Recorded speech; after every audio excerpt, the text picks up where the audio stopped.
Et donc j'arrête fin 86, je dépose le bilan proprement, etc.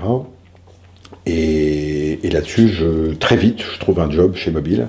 Donc là, à ce moment-là, je cherche. Et pour la deuxième fois, j'envoie mon CV chez Sonoto. Et c'est marrant parce que j'ai retrouvé la lettre et la réponse que m'avait fait Sonoto à l'époque. Et en fait, ils étaient vaches parce que Jean-Claude ne l'avait pas vu, ma lettre. Parce qu'à l'époque, t'envoyais à Sonoto Yamaha M. Jean-Claude Olivier, mais dès l'instant où c'était un CV, ça partait au DRH. La DRH était centrale, et Sonoto répondait en disant « il n'y a pas besoin de vous ». Et bon, donc j'ai réessayé. Et à l'époque, j'essaye toutes les marques liées à l'automobile, au sport mécanique. Et finalement, Mobile me fait un entretien, 2 entretiens, et me dit, écoutez, vous avez un profil atypique. Et donc, vous savez, chez nous, normalement, on ne recrute que pour être attaché commercial sur le terrain. C'est comme L'Oréal, il faut commencer par ça, etc. Mais là, on a un truc, on a un poste, on ne trouve personne, on ne trouve pas en interne. Notre patron, directeur général, recherche un responsable des innovations marketing, qui ait des nouvelles idées. Donc on se dit, pourquoi pas vous? Et donc je suis rentré chez Mobile en tant que responsable innovation marketing. Et là, alors j'ai inventé des trucs improbables, mais certains ont parfaitement marché. Mais j'étais le poil à gratter, j'étais le mec qui dérangeait tout le temps. Parce que Mobile, c'était soit vous aviez fait Polytechnique et vous faisiez partie de la direction, soit vous n'avez pas fait Polytechnique, et dans ce cas-là, vous étiez un grognard et il fallait devenir grognard. Et donc j'étais entouré que de grognards. Et les grognards me voyaient pas toujours d'un très bon œil. Et j'avais comme patron le père de Stéphane Bern, Louis Bern. Drôle de bonhomme, avec lequel finalement à la fin on s'est entendu. Mais le mec, il vous charcutait tous les matins. Et donc, moi, j'ai montré que j'avais un peu de résistance et que je ne me laissais pas charcuter comme ça. Et alors, du coup, très vite, il m'a foutu la paix. Toujours est-il que je fais mon petit bonhomme de chemin. Et en 3 mois, je lance 3 trucs. Je lance le fait, c'était la grande époque du fast-food qui se développait. Et donc, je lance la possibilité pour les gérants de station-service ou pour les clients de commander son hamburger et ses frites en même temps que l'essence. Et au moment où on paye à la caisse en sortant, hop, on vous donnait votre burger. Bon. Ça n'a pas été un grand succès, parce que les trucs étaient congelés, il fallait faire ça très vite, etc. Bon, mais j'avais essayé. La deuxième chose, qui elle a marché formidablement bien, c'est que j'avais développé, c'était les débuts de la carte à puce, et je me mets sur la carte à puce, puisqu'à l'époque, Mobile avait une carte de lavage en carton, où pour 33 francs, vous aviez votre lavage gratuit pendant 1 mois, pour fidéliser les clients au carburant. Et donc, mais ça générait aucune profitabilité pour le gérant. Alors que les multiprogrammes, qui sont ces lavages où vous pouvez mettre de la cire, du machin, de la pression, ça par contre c'est très rémunérateur. Et donc je trouvais dommage que notre réseau de station-service n'ait pas cette possibilité de rentabilité. Et donc j'ai développé avec Silic à l'époque une carte à puce.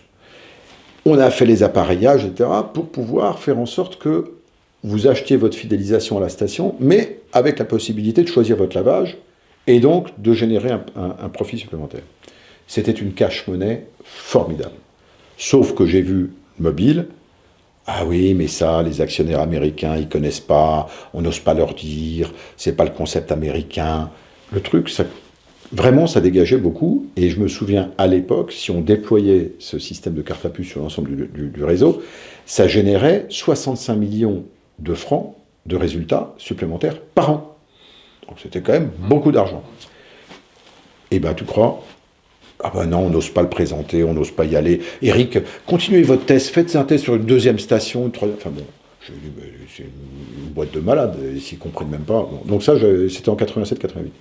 Et puis en 87, très vite, Mobile était très présent en Formule 1, avec notamment Mansell et Piquet et Williams.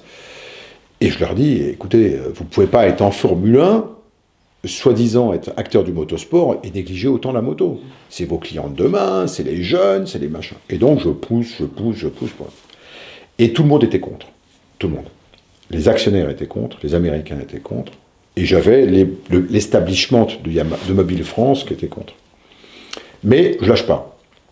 Je me renseigne, je regarde les bases, je regarde les huiles qu'on avait, lesquelles étaient parfaitement adaptées à la moto. Je trouve un concessionnaire, je lui dis, si je te file des échantillons, est-ce que tu peux me dire si ça va bien, etc. T'as pas d'embrayage, d'antifriction avec l'embrayage. Donc je fais tous mes trucs vraiment en perruque. Et puis, je prépare un dossier, sauf qu'il me fallait des flaconnages en 1 litre. Et les seuls flacons, ils étaient en Angleterre. Du coup, je dis à ma femme, tiens, on va se faire un week-end en Angleterre. Je pars en Angleterre, et puis elle me dit, qu'est-ce que tu fous? Et j'achète plein de bidons pour être aux normes de mobile. Et comme j'ai toujours été, j'ose pas dire bon dessinateur, mais j'ai toujours bien dessiné. Et donc, je me suis tapé à faire toutes les étiquettes à la main, au rotring, en suivant la nomenclature mobile, groupe US, pour faire tout mon packaging d'huile lubrifiant moto, que j'ai fait à la mimine, quand même. Et je fais tout. Et je fais tout mon dossier avec les machins, etc. Et un jour, je passe au-dessus de Berne, de Louis Berne, et je vais voir directement le directeur général, et je lui dis, écoutez, voilà, monsieur, j'ai un projet, je voudrais vous le présenter. C'est quoi, etc. Et je lui dis, ben voilà, il faut que vous alliez sur le lubrifiant moto, c'est pas possible, on est en grande surface, on est en grand truc, mais les jeunes, c'est là, etc. Et je fais tout mon laïus, et je monte toute ma présentation. Avec les photos, parce que j'ai fait pas mal de photos aussi. Donc je développais, j'avais mon laboratoire, etc. Donc je fais toutes mes photos et je présente tout le packaging, marketing complet. Il me dit, mais à quel budget vous avez fait ça? Zéro. Ah bon? Le mec un peu surpris, etc. Et puis, il dit, écoutez, je vais réfléchir. Bon. 2 mois après, il m'appelle dans son bureau, il me dit, De Seine, vous avez raison. Ah bon? Il dit, oui, vous avez raison. Je vais vous dire pourquoi. Mon fils, qui a 14 ans, eh ben, hier, j'étais dans la salle de bain, je me suis fait un shampoing avec de la Elf dedans. Je dis, ah bon? Il me dit, ce con, il a laissé le flacon de lubrifiant dans la douche, et c'est de la Elf en plus. Et je lui dis, mais qu'est-ce que tu fous avec ça? Mais papa, j'ai un scooter, il y a du 2 temps, et vous en faites pas. Donc moi, ton huile à tondeuse, j'en mets pas dans mon scooter. Donc vous avez raison, les jeunes, il faut les choper par le dos. Donc c'est comme ça que... Et il me dit, ça m'intéresse. Par contre, n'en parlez pas parce que vous avez tout le monde contre vous. Ah bon, très bien. Y compris votre patron. Ouais, d'accord. Donc j'en parle pas. Et ma stratégie, enfin ma conviction était qu'un lubrifiant, ou en tout cas une marque de pétrolière comme Mobil, c'est comme Elf, c'est comme Total, si on n'est pas accoquiné à un constructeur, il n'y a aucune chance. Parce que la spécialisation du milieu fait qu'on est vu comme un espèce de géant, de grand truc. Bon. Donc, je voulais une préconisation. Et pour moi, la meilleure, c'était Yamaha. Je rentre donc en contact avec Jean-Claude Olivier. C'est ma première rencontre avec Jean-Claude, qui se fait tour septentrion à la Défense au 27e étage, et où je rencontre Jean-Claude pour la première fois. Qui ne me fait pas une impression tant que ça. Enfin, parce que je pense que je l'ai vu une des rares fois où il était dans un rôle un peu petit garçon, qui était de celui qui vient chercher du fric. Parce que finalement, je représentais une petite clé d'accès à potentiellement un nouveau sponsor qui pouvait lui amener du budget. Donc, du coup, il était super low profile. Bon. Donc, on se rend compte. Moi, je connaissais toute l'histoire, mais je fais celui qui connaissait moyennement. Alors, racontez-moi, vous faites quoi, etc. Quels sont les programmes? Bon. Et on discute. On se revoit une 2e fois, puis une 3e fois. Et il me dit, écoutez, moi, ça m'intéresse. Parce qu'il nous avait donné des idées de budget qui pouvaient être jouables. Ça m'intéresse, mais par contre, pas avant 89. Parce que je suis en contrat avec Motul, et je peux pas sortir du contrat avant fin 88. Je manigance tout de même à arranger un repas et un déjeuner entre le directeur général de l'époque de Mobil et Jean-Claude Olivier, qui se passe gentiment. Mais ce qui était dingue, c'est que pour parler de ce projet moto, on se rencontrait avec le directeur général dans le parking. Je ne le voyais pas dans son bureau, pour pas que ça attire l'œil. Ah ouais. Et donc il me disait, demain, dans le parking à 8h. Et je l'attendais dans le parking à 8h, il venait avec sa voiture, et on se voyait dans sa voiture, comme si c'était un truc pas bien, quoi, d'agent secret, quoi, pour le projet moto. Bon. Et on avance comme ça. Et après le rallye des Pharaons, 87, Jean-Claude Olivier se fait plaquer par Motul. Et Motul, il reçoit une lettre de Motul qui lui dit « On ne renouvellera pas l'an prochain ». Ça tombait bien. Enfin, ça tombait bien. D'un seul coup, c'était panique, quoi. Et alors, je dis octobre, enfin, je sais pas, c'était après l'été.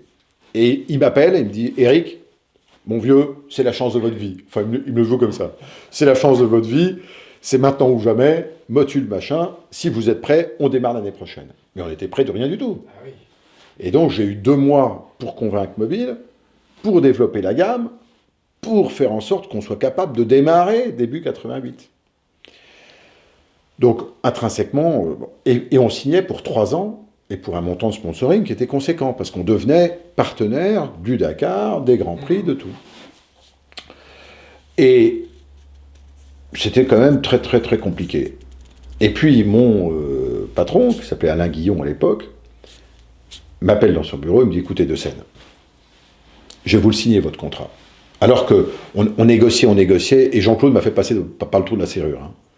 Vraiment, c'était une négociation compliquée. Mais où je suis resté intègre. Et je pense que j'ai gagné beaucoup de points vis-à-vis de Jean-Claude, parce qu'il a vu que je gardais un cap et que c'était intègre pour l'un et pour l'autre. C'était pas bon. Bref, on se met d'accord sur un certain montant, la durée, les 3 ans, etc. Et puis, tout ça, c'était toujours pas su par le board de Mobile. Et puis, il y a Guillon qui m'appelle, qui me dit, écoutez, De Seine, je vais vous le signer, votre contrat. Il me dit, vous savez pourquoi? Parce que je suis sûr que vous avez raison sur le fond, même si tout le monde est contre. Mais c'est ma décision, et dans 15 jours, vous saurez pourquoi. Il signe le contrat, je retourne chez Jean-Claude, signé, ami, machin, ça y est, c'est parti. 15 jours après, il démissionnait, Alain Guillon. Et il partait pour reprendre la présidence des Peintures Valentine. Donc, en fait, il avait signé avant de partir. Son successeur arrive, premier truc qu'il fait, il me convoque dans son bureau, il me dit, De Seine, ce programme moto, personne ne le veut.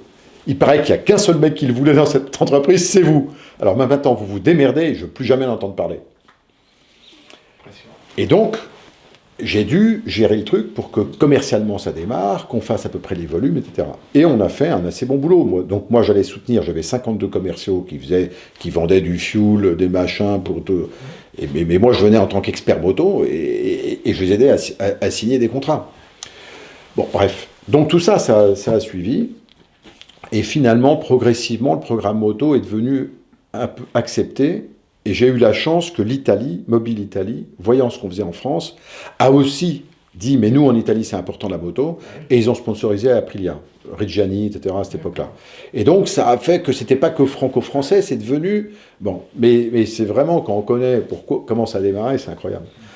Et au bout de 2 ans, je me suis lassé de Mobile, parce que je voyais bien que c'était une boîte, c'était compliqué, et je voyais pas comment je pouvais évoluer dans cette maison.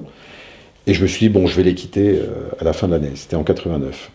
Et comme j'ai voulu être propre, au Grand Prix de Spa-Francorchamps, je vois Jean-Claude dans le Smirmorque.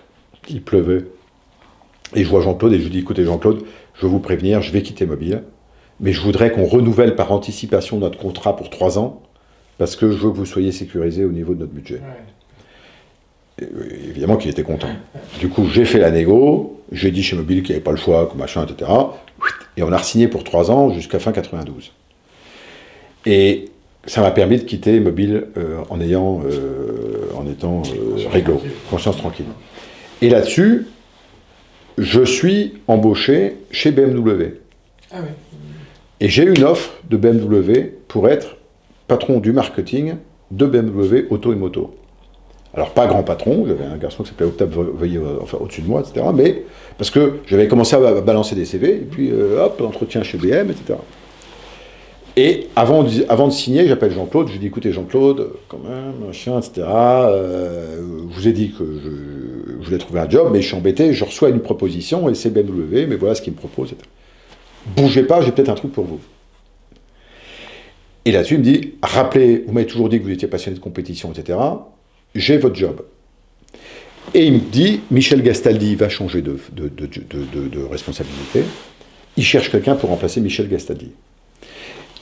Et pour la petite histoire, quand j'étais journaliste au CIRPA en 83, j'avais fait un sujet dans Terre et Mer, grand magazine connu de tous, sur les sports mécaniques en France et qui sont les sponsors et comment. Et j'avais interviewé Michel Gastaldi. Et j'étais rentré le soir à la maison, j'habitais encore chez mes parents, j'avais dit aux parents, j'ai rencontré le mec, il a le job de ma vie. C'est le job de ma vie. Ce mec-là, il a un job en or. Et en 89, on me propose de le remplacer. Je fais les entretiens, etc. Je suis embauché, j'arrive. Et je ne peux pas vous dire l'émotion que j'ai eue quand je suis rentré dans le bureau de Michel, et il m'a dit, écoute, maintenant c'est ton bureau, je me mets là. Et lui, il ne se souvenait pas que j'avais interviewé 7 ans avant. Mais moi, je m'en souvenais. Hein. Et je me suis dit, bon, ben ça, c'est fait. Donc, et c'est terrible parce que je m'en faisais une montagne de ce job, et c'est pas le job que j'ai le plus apprécié. Alors oui, il y avait le côté sympa qui était d'aller sur tous les Grands Prix, je faisais tous les Grands Prix moto et Formule 1, mais l'entreprise, les valeurs de la CEITA, c'était pas les miennes. D'abord, on était quand même très proche du pouvoir politique. Donc moi, tous les budgets étaient contrôlés par Michel Charasse à l'époque, sous Mitterrand, etc. Donc c'était très politisé. Ensuite, j'ai jamais fumé de ma vie. J'ai aucune appétence pour ces produits. Donc vendre l'image de produits que soi-même on ne cautionne pas, c'est pas facile. Donc il y avait plein de trucs qui faisaient que Bon, mais je l'ai fait. Et la seule chose, je crois que j'ai réussi quand même à faire en 6 mois, parce que j'y suis resté finalement que 6 mois ou 8 mois, ça a été de leur dire, écoutez, tant que vous continuerez avec l'IG en Formule 1 et faire que de la Formule 1, vous vous tirez une balle dans le pied, il faut à tout prix que vous donniez une légitimité à votre marque Gitane dans le sport automobile dans son ensemble. Et donc j'avais créé, à l'époque, je m'étais rapproché de Daniel Tréma chez Elf, et nous avions monté la filière Elf Gitane, avec Formule Renault, Formule 3, et pour justifier qu'on soit aussi en Formule 1. Et je pense que c'était une bonne décision. Et là-dessus, je pars au Grand Prix de Suzuka moto, et je me retrouve dans l'avion à côté de Jean-Claude Olivier. On fait le vol, et il m'annonce que Didier Poitvin, qui était son directeur marketing, est décédé. Il était très affecté, et on fait le vol, etc. Et puis bon, mais en 12 heures, on a le temps de discuter. Et bon, très bien, on fait le Grand Prix, et puis je sens que dans les questions de Jean-Claude, il y avait plus que... il y avait plus. Et que finalement, je commence à me faire mon film en me disant, peut-être qu'il m'a identifié pour Yamaha. Ce qui était évidemment mon rêve. Et puis très bien, on rentre du Grand Prix de Suzuka, et le vendredi, il m'appelle, à 2 heures. J'étais à mon bureau, à la CEITA, quai Branly, à Paris. Allô Eric, j'aimerais bien qu'on se voit. Pas un mot de plus, j'aimerais bien qu'on se voit. Et je commençais à connaître Jean-Claude, parce que ça faisait 4 ans qu'on se pratiquait quand même. Et connaissant le loulou, je me suis dit, là, c'est du sérieux. Je lui ai dit, écoutez, quand vous voulez. Il me dit, qu'est-ce que vous faites cet après-midi? Je lui ai dit, je peux être libre. Très bien. Venez. Je lui ai dit, j'arrive. Et à l'époque, j'avais une FZ 750. J'étais encore chaud comme la braise, motivé comme un. Je descends, hop, casque, clac, clac, clac, la moto, ouah. Et j'avais mes temps de référence. Alors maintenant, il y a prescription, mais je savais que porte-maillot, Cergy Pontoise, Yamaha, 17 minutes, c'était un bon temps. Donc ça veut dire qu'il fallait pointer à l'entrée, parce qu'à l'époque, il n'y avait pas encore la 86, donc on avait toute l'enfilade, là, il y avait les quelques courbes derrière Nanterre, là, et donc il fallait pointer vers 15 minutes à l'entrée, là, je pars, machin, et je soude. J'arrive chez Yamaha, qui n'était pas Yamaha France, c'était Sonoto à l'époque. La moto, elle bouillait de partout et tout. Je pose tout ça, hop, j'arrive, 2e étage, hop, Sylvia, voilà, je viens voir Monsieur Olivier. Et là-dessus, Sylvia, Monsieur Olivier, j'ai Monsieur De Seine mais je viens de l'avoir au téléphone, comment ça? Pas possible, il n'est pas encore arrivé. Je viens de l'avoir, il était à la CEITA. Ah non, il est en face de moi. Là-dessus, Jean-Claude arrive, ouvre la porte, il me regarde, il me dit « Eric, ne me refaites plus jamais ça !» Donc je me suis dit, pour commencer un entretien, c'est pas bon. Ah oui, il était en furax. Il était furax. « Plus jamais ça !» Bon, alors moi, je ne sais pas trop quoi dire. Hein. Bon, maintenant que vous êtes là, rentrez. Donc le départ était quand même moyen. Bref, il s'est très vite détendu comme il savait le faire. Et c'est toujours là, il me dit, ok, il faut que vous veniez chez Yamaha. Et donc je rejoins Yamaha en juin 90.